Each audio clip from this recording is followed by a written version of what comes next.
Fala, gente do Novo Mundo, como é que vocês estão? A gente tá aqui no episódio 3. Fala aí, Gomes. Episódio 3, segunda temporada, estamos aqui novamente na casa do Zé Vieira, né, Zé? Novamente aqui, salve pessoal. Nosso claque. Eu sou o Duarte, e aí, gente do Novo Mundo, muito obrigado pela sua audiência, obrigado por estar aqui novamente escutando a gente, escutando as minhas brisas, escutando as nossas opiniões, que são todas uma bosta, mas a gente se esforça para tentar ser o mais razoável possível. Muito obrigado pela sua atenção aí, queridos ouvintes. Queria mandar um beijo em especial para Cássia. Muito obrigado, Cássia, ela acompanha nosso podcast, também me acompanhou na minha visita ao Vale do Amanhecer, que é a história que eu vou contar nesse episódio. Já lança aí. Já emenda, vai rasgando. Primeiro explica o que é o Vale do Sem Amanhecer, massagem. que muita gente não conhece também, né? Nem eu sei direito. Não sei nem se eu sou digno o suficiente de explicar o que é o Vale do Amanhecer. Você é mais nerdola, Gomes, você que tinha que explicar. O Vale do Amanhecer é uma manifestação cultural religiosa, digamos assim, que tem como templo, assim, né, fundação em Brasília, se não me engano, pela médium, que é a Tia Neiva.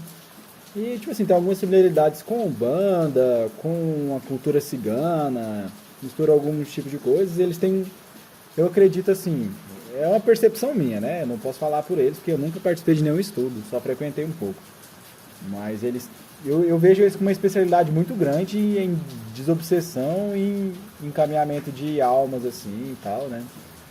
Desligamento de almas assim obsessivas.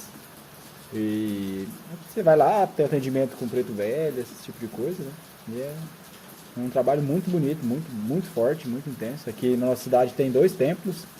Tem 2 aqui? Tem. Aí... Pois é, mas eles fazem o uso da Não, ayahuasca? Não. Nada a ver.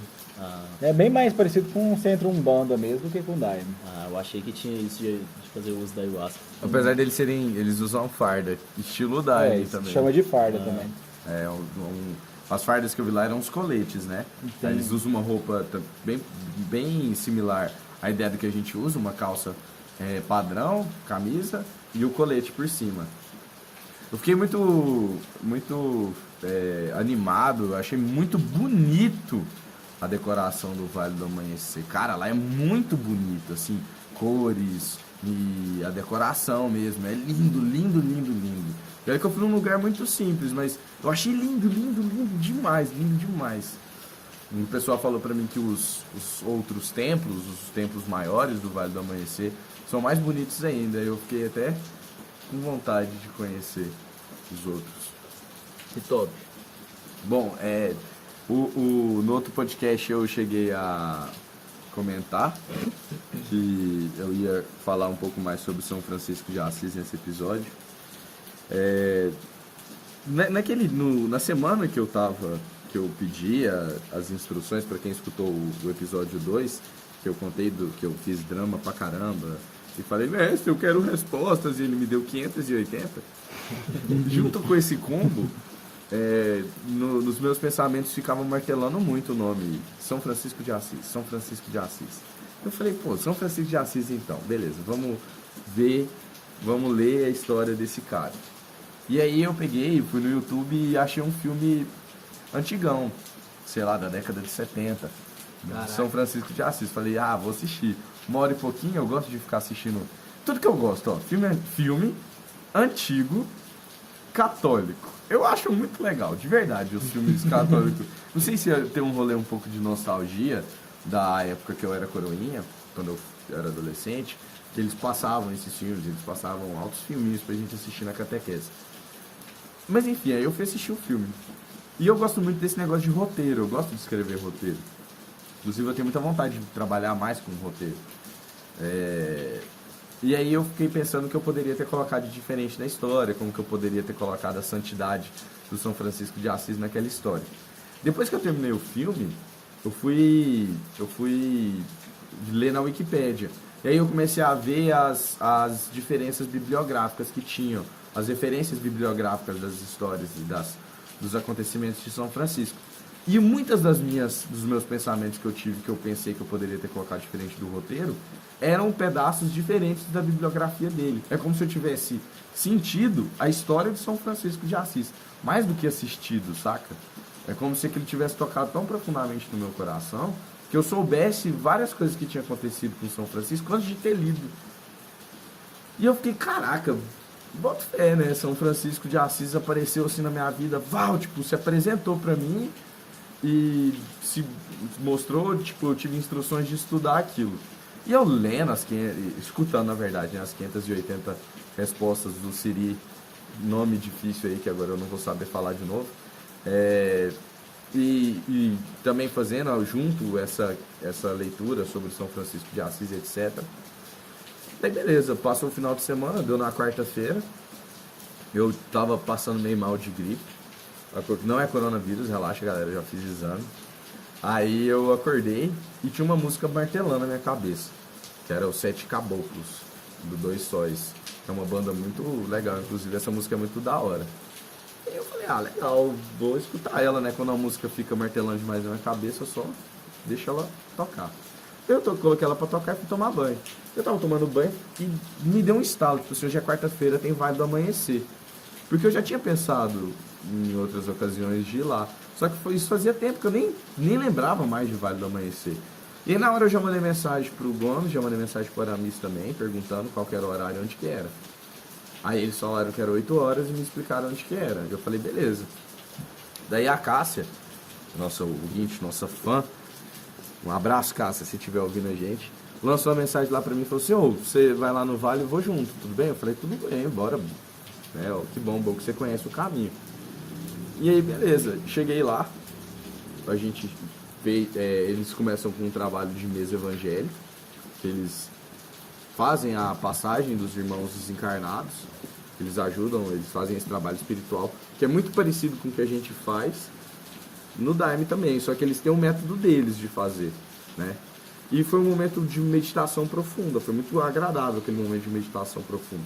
Depois teve o atendimento com os pretos velhos, que na verdade quem me atendeu não foi um preto velho, foi uma preta velha, foi a Vã Maria. E cara, foi uma experiência incrível, eu senti o campo energético de lá muito positivo, só vibração boa, as palavras que eles falavam eram só coisa boa. E a passagem que eles leram lá do Allan Kardec, do Evangelho segundo Allan Kardec, era justamente falando de caridade. Então, tipo assim, de cara já se mostrou uma doutrina séria pra mim, porque fazendo um trabalho espiritual muito próximo com o que a gente faz, falando de caridade, momento nenhum ninguém pede dinheiro pra você lá, não tem nada a ver com isso, sabe? É um atendimento para as pessoas, eles estão lá para trabalhar para as pessoas que estão chegando lá. Os jaguars, né? E as ninfas, os trabalhadores da última hora. E eu fiquei assim, vi aquela imagem gigante do Pai Seta Branca, fiquei muito intrigado com aquilo. Vi a imagem lá da Tia Neiva, uma mulherona de um maletzão assim, uma fotona dela assim, estilo anos 70, tá ligado? E vocês veem que eles têm um carinho por ela, estilo a gente tem pelo mestre. Ela é a iluminada deles, que mostrou o caminho para eles. E é muito interessante você chegar numa doutrina, você sente até o tempero feminino, saca? A decoração, as cores, as luzes. Nossa, que bonito, mano. Que bonito, que lindo, cara. Que lugar lindo, mano, de energia boa, sabe? Quando eu saí de lá, eu e a Cássia saiu, a gente tava conversando. E aí eu virei pra ela e perguntei, falei assim, Cássia, eu tenho o meu jeito de perguntar, não achem que eu sou ofensivo quando eu falo desse jeito, viu, senhores? Eu virei pra ela e falei assim, Cássia, de qual que é do Pai Seta Branca lá? Aí ela falou assim, o pessoal do Vale diz que ele é uma das encarnações de São Francisco de Assis. Nessa hora eu arrepiei inteiro. Aí ela falou assim, nossa, eu arrepiei. Eu falei, eu arrepiei também. Falei, é sério? Ela, é sério. Sabe quando, tipo assim, só liga o tico no teco? E mais do que isso, quando eu tava lá escutando eles fazendo as preces deles, e eles têm os cânticos que eles fazem no trabalho, eles usavam muitos termos hindus. Eles mesmos falam da linha branca indiana. E aí tem uma parte do canto que eles falam, ó prana, prana é a energia vital nossa, é a energia que corre da gente aqui nesse mundo, é o que mantém a gente vivo aqui, né? E aí, tipo assim, é como se eu tivesse tido aulinha pra ir lá, sabe? O mestre falou assim, não, estuda isso aqui, ó, São Francisco de Assis, estuda o Siri Chakamarachacharyas e chega lá instruidaço, você vai entender o trabalho deles profundamente, você vai ter muitas respostas que você está procurando. E, cara, foi mágico. Assim, uma experiência indescritível. E é muito gostoso de você estar dentro de uma doutrina que tem a sensibilidade de acreditar outras doutrinas também, que estão fazendo um trabalho importante, que estão fazendo um trabalho genuíno e sério, de amor, de tolerância, de compreensão, né? E, cara, é isso, é essa experiência que eu queria dividir com vocês e como eu fiquei maravilhado com o que o pessoal do Vale do Amanhecer faz. Muito mesmo, muito de verdade. Lá é um trabalho muito bonito. Quem tiver curiosidade de conhecer, se vocês tiverem a oportunidade de ir num Vale do Amanhecer, vão mesmo, conheçam e entendam o que eles fazem lá. É muito bacana. Você falou que é toda quarta? Toda quarta. Aqui já tá aí, pelo menos, né? Não sei em outras cidades. Parece que domingo aqui tem também, só que é num outro lugar. Inclusive, quando ele falou dos trabalhadores da última hora, o Paulo Marçal lá falou uma parábola sobre isso aí. Voltamos ao Pablo Marçal. Né? É porque Esse você eu não tô falou, brincando. aí eu lembrei da parábola dele. Como é que é a parábola, ô Gomes? Você vai saber falar melhor que dos trabalhadores da última hora. Que Deus ele é tão... Eu tão conheço essa generoso, história. tão generoso. A história é assim, ó. Um fazendeiro, ele foi atrás Exato. dos trabalhadores para poder fazer um serviço para ele. Daí ele chamou os trabalhadores e falou assim, ó, eu te pago. Eu não lembro exatamente quais são os valores utilizados, então eu vou usar termos aleatórios aqui, vocês usem só para entender a história mesmo. Eu te dou 10 moedas e o almoço e comida em troca do seu serviço. E os trabalhadores aceitaram e foram. Na hora do almoço, ele continuou procurando mais trabalhadores. Quando ele encontrou outros trabalhadores, ele disse, eu pago 10 moedas para você, mais a refeição. E os trabalhadores foram. Quando foi no fim da tarde, ele achou mais trabalhadores e disse para eles, olha, eu pago 10 moedas para vocês e mais uma refeição. E esses trabalhadores foram. Na hora que os trabalhadores se enfileiraram para poder receber o pagamento, ele começou a dar as 10 moedas e a refeição. E aí os trabalhadores que tinham chegado primeiro disseram, como assim? A gente está recebendo o mesmo tanto do que a galera que chegou depois. Por quê? Aí ele diz, bom, eu combinei com vocês 10 moedas e uma refeição e você aceitou isso. E com eles eu combinei a mesma coisa. Por mais que eles tenham chegado na última hora, por mais que eles sejam trabalhadores da última hora, eles têm tanto merecimento quanto vocês. Porque eles estavam vadiando, mas no momento em que eu chamei eles, eles vieram. E essa é a lição. Não tem problema você ser um trabalhador da última hora. Seu pagamento vai ser igual. E que bom, Só tem se que você lembrar de trabalhar, né? que bom que você, se você já é um Que hora que vai trabalhador, ser a que bom. última hora da última horinha mesmo, assim? Bem na última. Só pra eu ir bem nessa hora. Eu vou trabalhar o mínimo Brincadeira. possível. Salário Desculpa, mínimo, Deus. esforço mínimo. Desculpa, Daí. Eu lembrei. Massa. Que top. Eu tenho uma história muito boa com o Vale também. Quando eu entrei numa crise muito grande no começo desse ano, depressivo assim mesmo, muita angústia, síndrome do pânico. Eu cheguei a fazer terapia, fui no psiquiatra, tomei um remédio, fiz sessões com psicólogo, só que logo depois eu falei, cara, meu negócio é espiritual, velho. Assim, não que o... Não desdenhando o físico lá, não mas desdenhando. o Tipo seu, assim, você tanto tá é que eu fui ligado atrás do físico. Só que, tipo assim, eu falo assim, cara, eu resolvi isso com Deus, mano. Eu e Deus. E o Daime foi muito importante pra mim. Só que o Daime junto com o Vale, pra mim, foi uma combinação perfeita. Porque meio que eu sentando ali com o Preto Velho me rasgava o couro. Sabe? Tipo, eu ia ali pra receber um carinho todo cavado. E o preto velho, nossa, mas me esfolava feio mesmo. E aí o tempo foi passando, à medida que eu fui melhorando, que eu fui mudando minhas ações, porque eu queria parar de apanhar da vida, do Daime, do preto velho. E eu fui melhorando. Todo mundo bate no Gomes. Hoje em dia, assim, de vez em quando eu ainda vou no vale e tal, eles chegam assim e falam, ô meu filho, que bom que recebeu você nessa choupana e tal. Tipo assim, eles gostam que eu vou lá e eu vou lá sempre para pedir a benção deles, para agradecer. No momento de muita dificuldade minha, eles têm me ajudado. Então, assim, realmente, eu tava mal, aí eu entendi, eu tô mal é porque eu tô fazendo errado. E aí eu apanhava. Não importa se eu tava mal, eles não vai passar a mão na minha cabeça. Entendeu? Se a culpa era sua, né? A Tipo, culpa era por você minha, tá ele mal. me mostrava que era, do mesmo jeito que o Daime também mostra. Só que eu acho massa demais, igual o Duarte falou, essa oportunidade de ter um ensino multidisciplinar. Essa oportunidade é muito única, sabe? Não ficar preso. Eu contei no último episódio aqui a minha experiência assim com um sentimento cristão, evangélico, assim, que eu nunca tinha tido na minha vida. Foi criado dentro do espiritismo. Depois que conheci o Daime e me aprofundei no espiritismo. Eu nunca fui espírita, eu conheci o espiritismo, fui criado, fiz evangelização, fiz mocidade, estudei. Conheci, entendi, acreditava, mas dentro do Daime que eu falei, nossa, agora que eu vou trabalhar. E sempre na minha vida, esse mundo cristão evangélico, eu sempre tive uma distância bem grande. Eu fui aprendendo ao longo do tempo a respeitar, ver o valor que tinha. O próprio espiritismo, o próprio Daime enfatiza isso, mas na prática eu fui aprendendo com o tempo. E aí, bem provável que agora, por conta dessa faísca que me acendeu, eu vou começar a frequentar algum lugar, começar a aprofundar uns estudos bíblicos assim. Só que eu acho que nunca vou me deixar ser bloqueado, sabe? Porque essa liberdade que o Daime sempre me deu de conhecer tudo e ter sua casa, eu acho maravilhosa. Então, essa essência que eu não quero perder jamais. Excelente. É isso aí. Você tem que estar bem firmado na sua doutrina para você poder se abrir para outras doutrinas. Então, se você que está escutando a gente ainda não está firmado em nada, em nenhuma doutrina específica, se firma primeiro. Qualquer uma serve, sério, qualquer uma.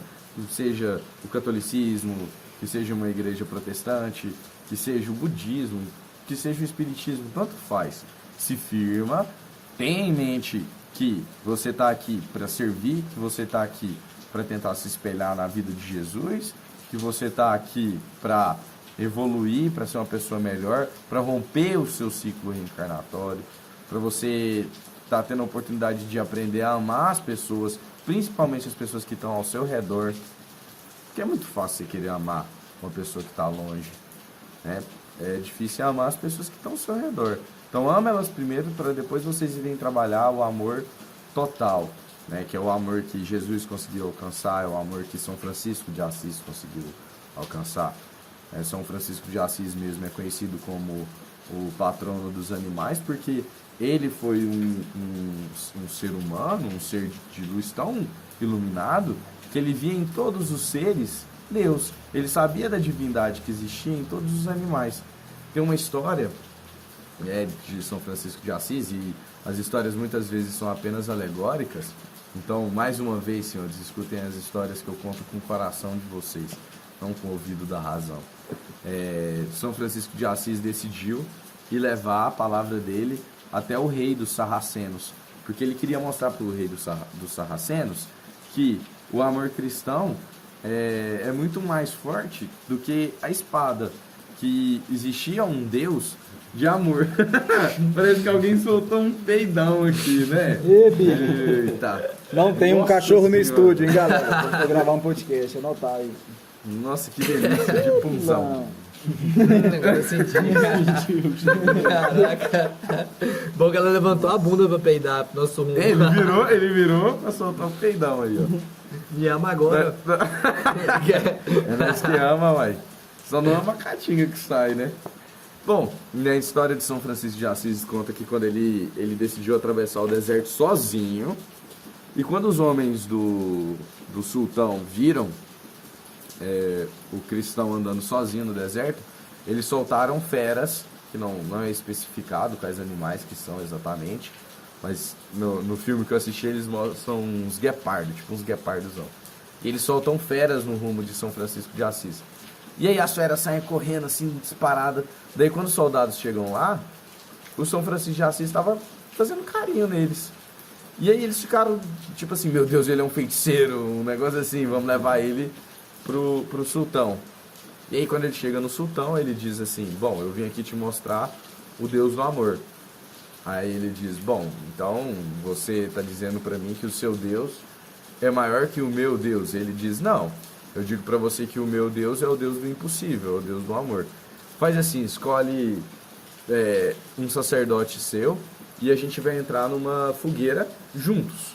Quem sair de lá vivo, tá certo. E aí o sultão falou, beleza, prepara uma fogueira. E aí eles escolheram lá um sacerdote.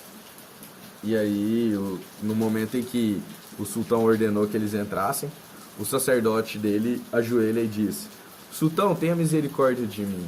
Não me sacrifique em prol da loucura desse homem que se apresenta até você, dizendo trazer a mensagem do Deus do amor. E aí ele diz, tudo bem então, não precisa pular na fogueira. Aí ele olha para São Francisco de Assis e diz, pois bem, parece que os meus sacerdotes não estão com a fé tão inabalada igual a sua. São Francisco de Assis diz, tudo bem, eu entro sozinho então. Quando São Francisco de Assis foi entrar na fogueira, ele disse, para, não precisa se matar para provar o seu amor pelo seu Deus. Eu entendi a sua mensagem. Eu continuo acreditando em Alá, mas você ganhou meu respeito. Então eu vou permitir a sua passagem por Jerusalém em segurança. Então São Francisco de Assis segue sua jornada e vai até Jerusalém, que na época estava tomada pelos sarracenos, com a proteção do sultão em pessoa.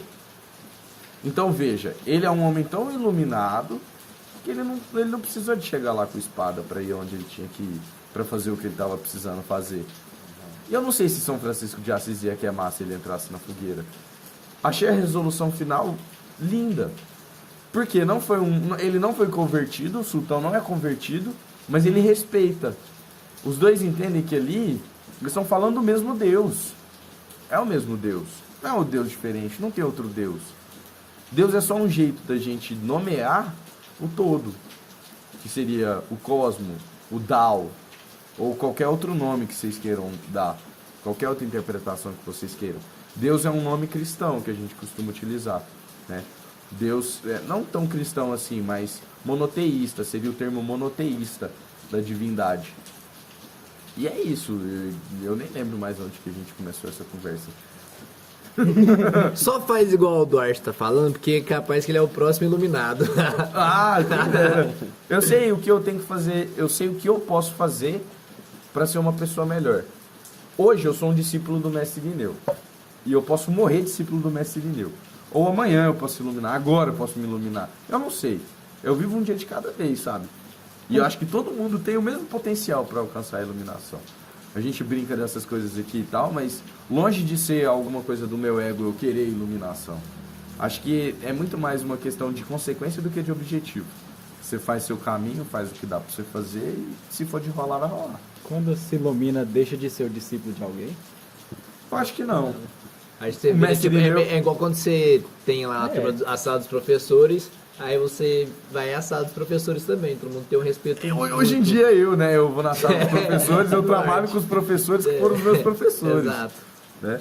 É tipo isso mesmo. O Mestre Irineu não deixou de usar, nunca deixou de utilizar as palavras de Jesus para os seguidores dele, né? E ele faz baseado na fé cristã. E ele era a Santa Clara, né? Como assim se mostrou a ele, era a guia dele, né? Então, por mais que ele fosse iluminado, ele era instruído e eu acho que é o bom, né, cara? Por mais claridade e plenitude que você tenha, Você não tá sozinho, né? Jamais. justo. Com certeza. Acho que, assim, se você nasceu numa família que tem condição, que te deu educação, que te deu um teto, que te deu alimento e que você nunca passou dificuldade, você é a pessoa que está com a faca e o queijo na mão para atingir a iluminação. Você tem a obrigação moral, se você conhece Jesus, se você conhece a palavra de Deus, de qualquer fonte que seja, você é a pessoa que tem que estar buscando. Você é a pessoa que mais tem que estar buscando, de todas. Mas se você não nasceu com essas condições, você pode escutar o Pablo Marçal e Vai ter que pagar a comissão, velho. E desbloquear todos os seus bloqueios emocionais, entender o porquê, ativar a ira e seguir limpo E skin the game. firme. Sim, cara, a gente... Às vezes as pessoas, elas acham que tem que ser controlado, que tem que... Assim, é óbvio que você não vai xingar as pessoas e tratar elas mal e deixar a sua raiva esbarrar nas outras pessoas que convivem com você. Mas a raiva é um sentimento que tem que ser trabalhado, tem que ser colocado pra fora. Ele tá aí pra alguma coisa, né? Sim. Quando você atinge um grau de compreensão profunda, você entende que a raiva... Já viu que quando você tá com raiva você fica quente? Uhum. É a energia que tá pulsando em você. Você tem que aprender a transmutar essa energia. Pega uma coisa ruim e transforma em uma coisa boa. Você não tem problema sentir raiva. Tem que se permitir sentir. Você só tem que saber trabalhar com ela para que ela se transforme em algo positivo. Toda vez que eu sinto raiva, eu deixo ali, eu xingo, grito, pareço um maluco. Mas depois eu respiro e penso, da onde veio isso? E aí vem a compreensão. Pronto. Não estou dizendo que eu sou o dono da razão, não. Estou longe de ser. Eu sou só um discípulo do mestre Irineu. Ainda sou só um aprendiz. Mas a gente está aí na busca tentando. Você falou... Tava em off ou já tava gravando quando você falou a questão lá do... Que é mais difícil... Não, tava em off. Tava em off. Qual que é a fala mesmo lá? Uma passagem. As passagens? Não, eu sei, mas eu quero que você fale. É mais fácil... que eu quero que... É mais fácil um camelo passar no buraco de uma agulha do que um rico entrar no reino dos céus. É mais fácil. Ih, temos outro peidão aqui ao vivo. Nossa, porra, Billy. O Billy hoje tá inspirado. Eu não tô assistindo, não. Funga mais. Pera aí, ó. Só agradece, então. Enfim, vamos voltar aqui, porque o público não tá muito importando. Que ele tá sentindo. Não é? O público não tá sentindo o peidão do Billy. Enfim, você tá falando disso, e aí é muito questão justamente porque é muito difícil você ter dinheiro e ser desapegado, né? Sim, é difícil ser um mendigo no palácio. Só que aí eu lembrei agora. Fala que você achou uma resposta pra isso. Não, eu lembrei agora de uma história do Pablo. Não. Pablo, É hoje que eu vou virar. Não, mas é sério. Ele tava contando a história de uma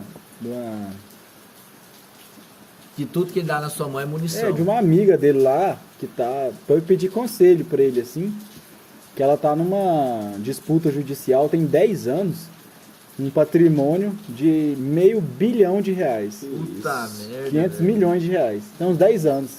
E ela falando pra ele, não, porque aquele dinheiro, ele foi construído, sem mim não seria construído, tal. Questão de divórcio, acredito, uma coisa assim, sabe?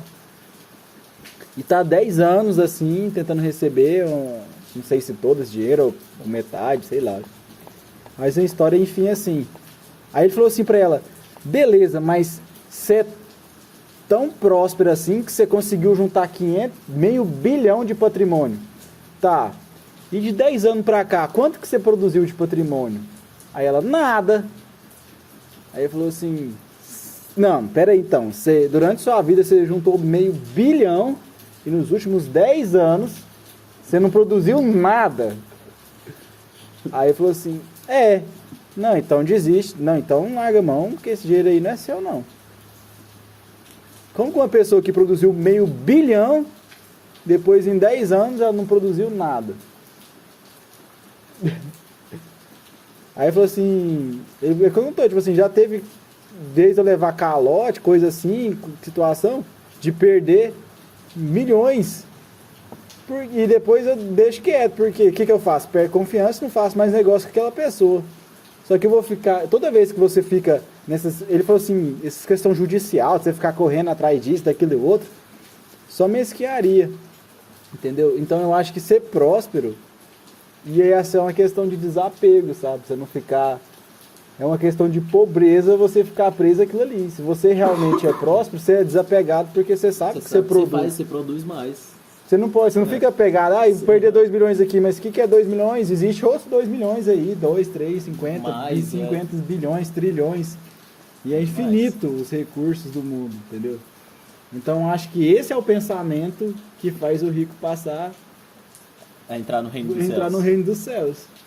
Tipo assim, não se apegar à riqueza. Agora já pode Porque ser. você vê gente que tem um monte de coisa, tem um monte de coisa, mas por causa de um pedacinho do patrimônio dele ali causa maior briga e destrói família, isso tudo é o apego. E isso é o que mais acontece, mas e é justamente, eu acho que justamente o entendimento espiritual, montar o bonequinho do Exódio assim, ó, ir ali no Daime, ir no Vale, ir na igreja, ir no filme católico e montar todo isso significa que você pode prosperar. É questão de perder o medo, cara. É isso que eu perdi. Se vocês quiserem me chamar de capitalista agora, criazinha do Heitorzinho, se você quiser deixar o ídolo artilhado nesse podcast aqui, vocês podem falar. Só que eu compreendi que, É mesmo, velho, mas é. que eu vou ser espiritualizado E próspero. E vou ajudar muita gente também. Amém, cara. Está Amém. decidido. Seja um mendigo num palácio. A miséria só mendigo traz num palácio. pobreza e vice-versa. Nunca vai sair algo bom da miséria. Eu não digo pra ninguém ser miserável. Só digo pra vocês não deixar, vocês começarem a acreditar que você vai acumular dinheiro e você vai se proteger da morte. Porque é isso que costuma acontecer. As pessoas, elas acumulam dinheiro porque elas têm medo da morte. Eu tenho que acumular dinheiro porque eu tenho que deixar dinheiro para meus filhos, eu tenho que deixar dinheiro e não sei o que, eu tenho que ter. Meu amigo, quando você morrer, você não vai levar nada. Sabe o que você leva desse mundo? O que você aprendeu. Então, beleza, pode Mas enquanto eu desfrutar. tiver dele, eu vou ser bem Pode. rico. Seja e um mendigo no ajudar palácio. muita gente. Seja um mendigo E no você que palácio. está ouvindo agora, por favor, seja rico também, porque muita gente rica vai fazer o mundo mais bonito. E gente rica ainda podendo criar projetos e colocar pessoas e tratar pessoas com humanidade vai fazer Vai que ser menos gente passando fome. todo mundo sendo feliz e sabendo, sendo respeitado. E é isso aí, meu galera. Riqueza gera riqueza. Vocês têm que tentar ter um pensamento mais comunitário. A gente está chegando nesse terceiro milênio, a gente está chegando num ponto que a gente está culminando para que todas as relações, e eu digo todas, inclusive as comerciais, se elas não passarem a ser algo coletivo, elas vão começar a ruir uma por uma. A gente já está a caminho do precipício da insustentabilidade do individualismo. O consumismo do planeta está tão grande, o nosso planeta já não está aguentando mais. Se a gente não começar a ter uma consciência, despertar essa consciência coletiva, e eu vejo que a galera daimista tem isso profundamente, porque a gente tem um certo louvor e uma admiração pelas matas e o respeito da natureza, que acaba gerando uma consciência na gente. Então, ótimo, mantenham essa consciência de vocês, façam a parte de vocês. E não se esqueçam, quanto mais poder você tem, mais responsabilidade você tem, e por isso mais difícil é você conseguir alcançar a iluminação. Quando a gente fala sobre o rico entrar no reino dos céus, não é essa questão de céu e inferno. Todo mundo aqui está embasado numa teoria espiritualista que a gente carrega, principalmente aqui no Brasil, da vertente espírita. Né? Quando a gente vai falar a nível de mundo, eu diria que seria uma visão mais hinduísta, que eles são a primeira religião do mundo que vem com a ideia da reencarnação. Mas tanto faz a fonte, todas as duas estão corretas dentro das suas verdades.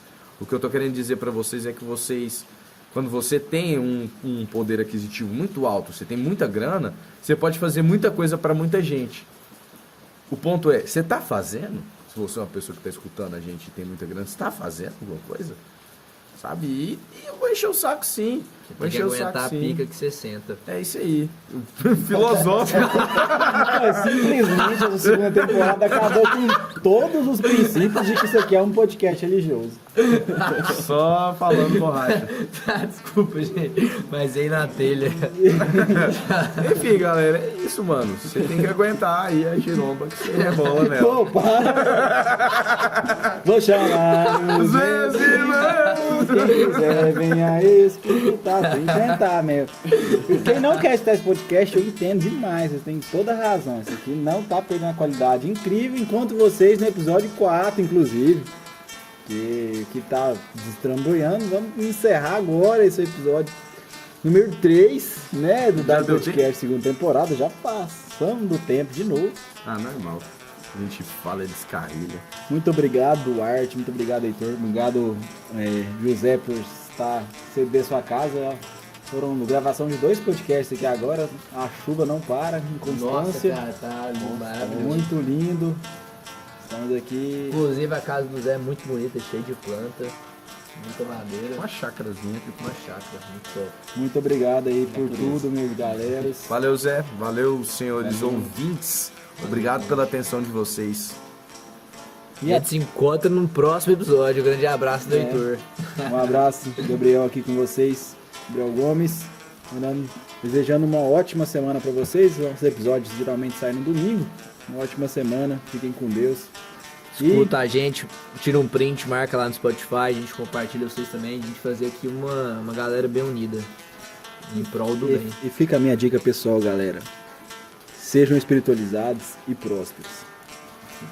Fiquem ricos e iluminados.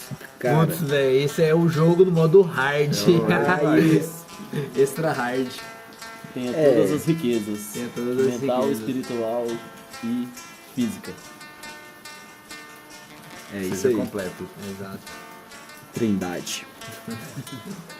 Até a próxima. Esses dois são muito bom. Sensacional. Rasgando, Paulinho. Você tem que aguentar a pica que você senta. É isso. Em resumo, é isso. Você quer ser rico? Resumido. Você quer ser rico?